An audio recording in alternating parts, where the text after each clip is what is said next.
Straight balling. Just going down. Commissioner Flex. Get back to bring you the Week 13 edition of the Fantasy Flex. I know I missed like 8 shows in a row, but had some things going down the past couple of months between death in the family, the holidays, finals, computer, and all that stuff issues.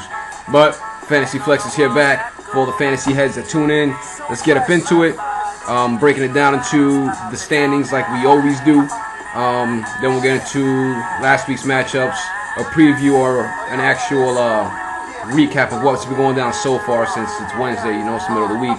I've been held up, you know what I'm saying, the past couple of days with the fantasy baseball theme, you know what I'm saying, getting that up and going. I'll throw in some more details at the end, but let me jump into the show because point leagues take a little bit more longer sometimes. Division 1 right now being headed by myself, the Polk County Pistols, 13-0. 2 games back would be the Rip City Ballers, who are 11-2. Then you got the Old Town Funk, 8-5, 5 games back in the division. K-Town Riders are 3-10, 10 games back. And then you got the Bronx Hoop Stars, who are 1-12, 12 games back in the division, folks.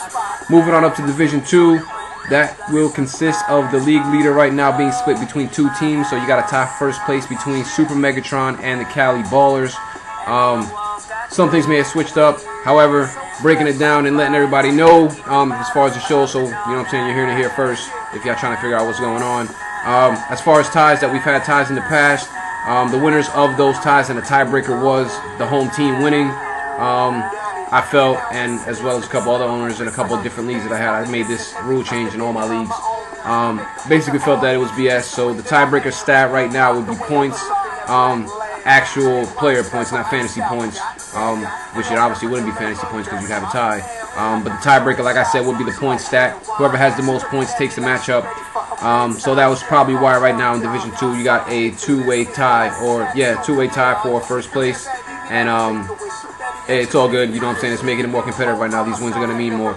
Now moving on up, New York Ankle Breakers, 2 games back, 6-7 record. Then you got the Florida L Heat, 4-9, 4 games back. And then you got the Stumptown Heads, 3-10, 5 games back. Got to check and see. I'm not sure if I know the Stumptown Heads took over the 76ers, renamed themselves. I got to check and see if the dude's active. If I got to, you know what I'm saying, replace him or whatever. But planning on trimming down the rosters later on in the year once everything's finally said and done. Already at 2 minutes, so let's get up into the scoreboard for Week 13. Goes like this. Week 13, you had... Shit, it's loading up right now. My bad, I had 14 up. I actually did that with trophies, by the way, but I fixed it. Week 13, Polk County Pistols, K-Town Riders. Pistols taking that 2026 to 1008. Leading score for the Pistols, Dwight Howard, 270 points. I'm not worried about the halves. You already know how to think about that. Stephen Curry for the Riders with 154 points, leading score in that matchup. Rip City Ballers taking on the Bronx Hoop Stars, 1888 to 1267. Leading score for the Rip City Ballers, Kevin Love, Mr. Double-Double, baby. 276 points throughout those matchups. Leading score for the Hoop Stars, Kevin Garnett with 154 points. Then you got the Stumptown Heads who are taking on the Ankle Breakers. Ankle Breakers taking that matchup, breaking more ankles, 15-14 to 1381. Leading score for the Stumptown Heads, Amir Johnson with 127 points. Leading score for the Ankle Breakers, Chauncey Billups with 143 points. Then you got Super Megatron taking on the Old Town Funk. Like I said, this was last week's matchups. Super Megatron coming out big in this one, so shout outs to Chris DeBerry. He's been doing it big the past couple of weeks. One of my most active owners in all the leagues that I'm in, and the ones that I've created. So shout outs to Mr. DeBerry.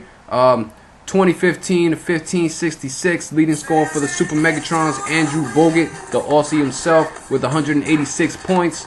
Leading score for the Funk, Al Jefferson, 151 in the loss. And our final matchup of last week went between the Cali Ballers and the Florida L Heat. Cali Ballers taking this one, 1457 to 1260. Leading score for the L Heat. Who else but LeBron James? Leading score for the Cali Ballers, Chris Paul, 159. LeBron James had 152, and that was last week's. As we get into right now, this is this week's, what's been going down since we, you know what I'm saying, it's Wednesday, so I'm not really going to do the preview, so we'll just get up into it. do a little recap of what's been going down so far throughout the past 3 days. The Polk County Pistols this week, 13-0, taking on the 8-5 Cali Ballers. So far right now, currently the matchup is 305 to 256. Pistols leading that one as of right now. Leading scorer for the Pistols right now so far would be Carmelo Anthony with 54 points. Leading scorer for the Ballers, AK-47, Andre Kirilenko with 43 points. And then you got our next matchup between the 1-12 Hoop Stars taking on the 3-10 Stumptown Heads. Right now the Hoop Stars 246, Stumptown Heads 404. Leading scorer for the BX Hoop Stars will be Blake Griffin with 67 points. Leading scorer for the Heads, Aldre Blanche with 75 points. Then you got Rip City Ballers, taking on Super Megatron. 11-2 be the Ballers. 8-5 Super Megatron. Right now Super Megatron's leading that one, 430 to 417. Leading scorer for the Ballers, LaMarcus Aldridge with 78 points. Leading scorer for Super Megatron, Louis Scola with his 66. Then you got the K-Town Riders, who are 3-10, taking on the 6-7 New York Ankle Breakers. Close matchup right now. Ankle Breakers on top right now, only by 7, 227 to 220.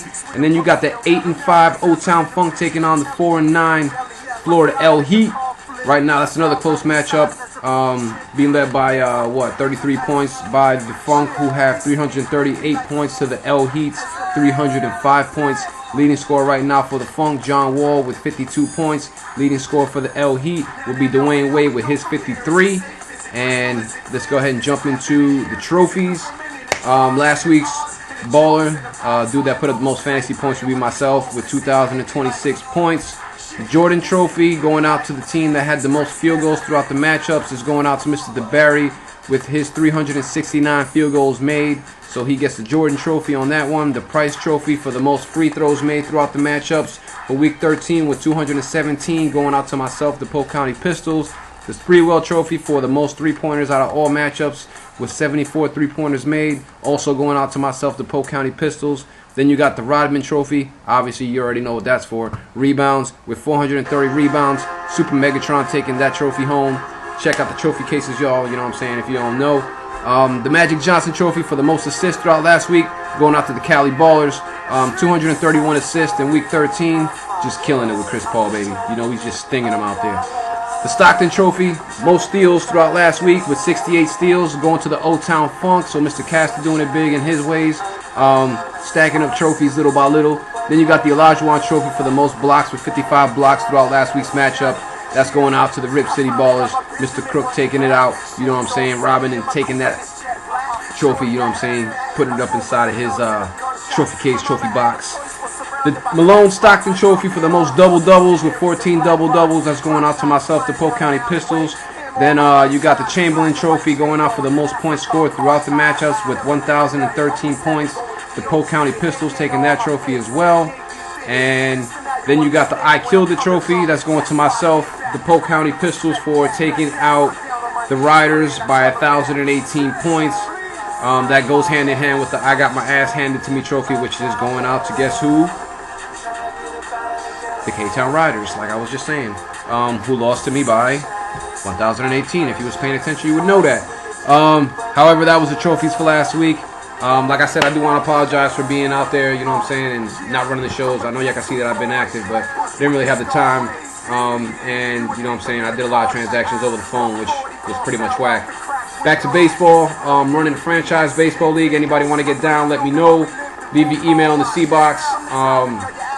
Basically, franchise league teams taken right now is the Yankees, the Phillies, the Brewers, the Rays, White Sox, Red Sox, and I forget one again, and the Giants. Those teams right now are currently taken. However, the way this one's going to work out, you get 8 keepers, 4 hitters, 4 pitchers, draft the rest of the team, nice size rosters, you know how I do it. Fantasy Flex, Week 13, flex out. Thanks for tuning in. Thanks for staying active throughout all of it. And like I said, flex out. Trying to get up out of this ghetto.